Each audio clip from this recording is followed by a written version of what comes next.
Hi, hello, vanakkam and welcome. நான் தான் உங்க ஆதித்யா பேசுறேன். Greetings everybody, this is Aditya. In this video, I want to talk about the things that you must do after your arrival in Germany. So the first and the foremost thing is to collect your student ID or the semester ticket from your university. Some universities do send the student ID via post to your home country, but if that's not the case, then make sure to go to the university and collect your student IDs as soon as possible. And then the first thing that you must take care of is the city registration or the Meldebescheinigung. As a rule, everyone who lives in Germany must register themselves in the city that they move into within 2 weeks of their arrival.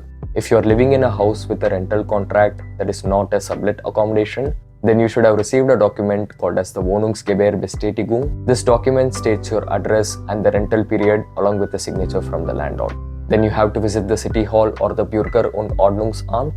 For this, take your Wohnungsgewerbestätigung, your passport, and it's also a good idea to have your admission letter and or student ID. You can check the website of your city hall to see if appointments are available or if walk-in is also allowed. There could be multiple city halls within a city, so make sure to ask your landlord in which office you should register yourself into. I'm living in Darmstadt and previously I stayed in this area called Arheilgen, and for that the office was in Wixhausen, and I didn't need any appointment for that and I could just walk in and do the city registration.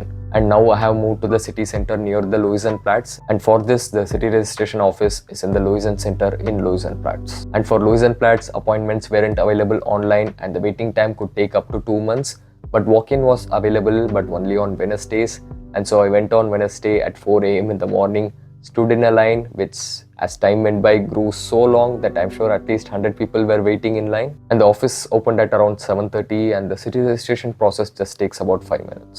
This document is really important as you need it for your bank account later and sometimes even to register yourself at the university library. The next thing that you need is a SIM card. There are various options for this such as Aldi Talk, Lebara, Leica, O2, WinSIM.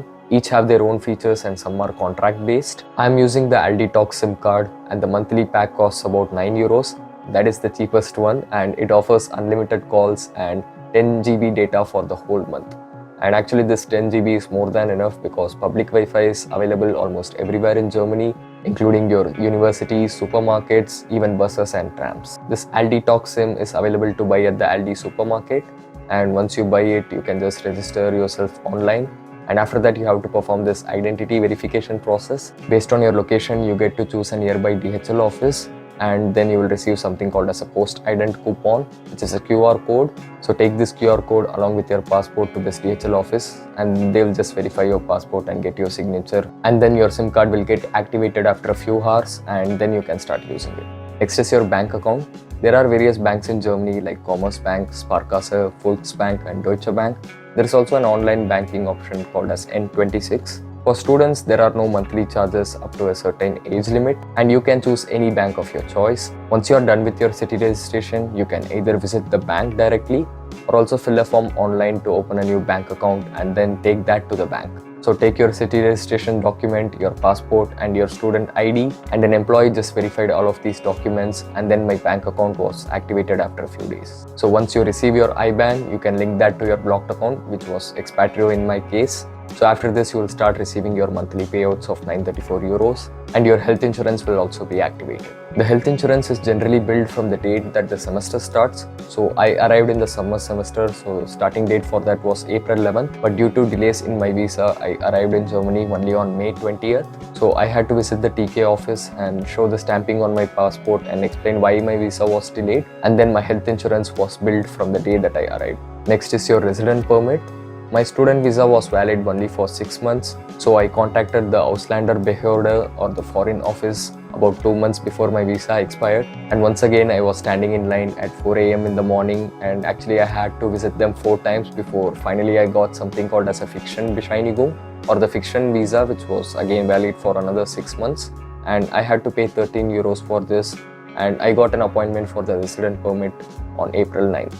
To receive a resident permit for the second year, you either need to show a blocked account again, or you can also show a part-time working contract with salary slips of the past 3 months amounting to at least 934 euros. Students are allowed to work 80 hours per month and the minimum wage is currently 12 euros 40 cents per hour. So going by these numbers, you can earn about 992 euros per month, but there are also tax deductions which can be up to 100 euros. Yes, this seems to be a huge salary, but if you have watched my cost of studying in Germany video, you know that you won't be able to save much. So just a short recap, my rent is 480 euros, the health insurance costs 125 euros, groceries, eating out, lifestyle, etc. could cost up to 150 euros per month. So yeah, depending on your lifestyle or your rent, you could spend about 750 euros per month, and then you end up saving just about 100 to 200 euros per month. So for part-time, many students do work in warehouses like Amazon or Flink, or also as waiters or cashiers at fast food restaurants. I'm actually working at a factory called Intersnack, and yeah, it's a place where all the chips and crackers that you get in Germany are made.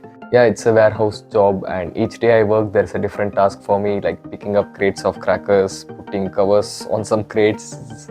Yeah, it's not something that I'm too proud of, but you got to do what you got to do. There are also jobs at the universities or various companies, and these are termed as work student jobs or HEVI jobs. And openings for this are posted in the university website or also in portals like Stellenwork, Stepstone, Indeed, and also LinkedIn. I actually do have a HEVI job at the Technical University of Darmstadt.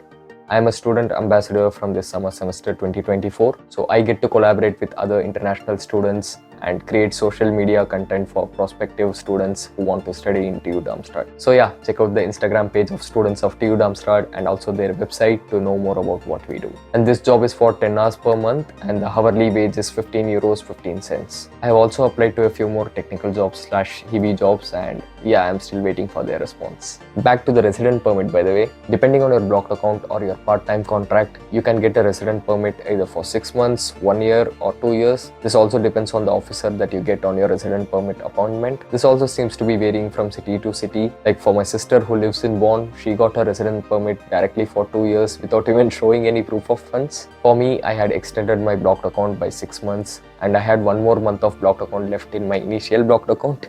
So I showed this, and yeah, also the pay slips of the past 6 months, and although I didn't really work 80 hours per month, I was able to earn around 3000 euros in total.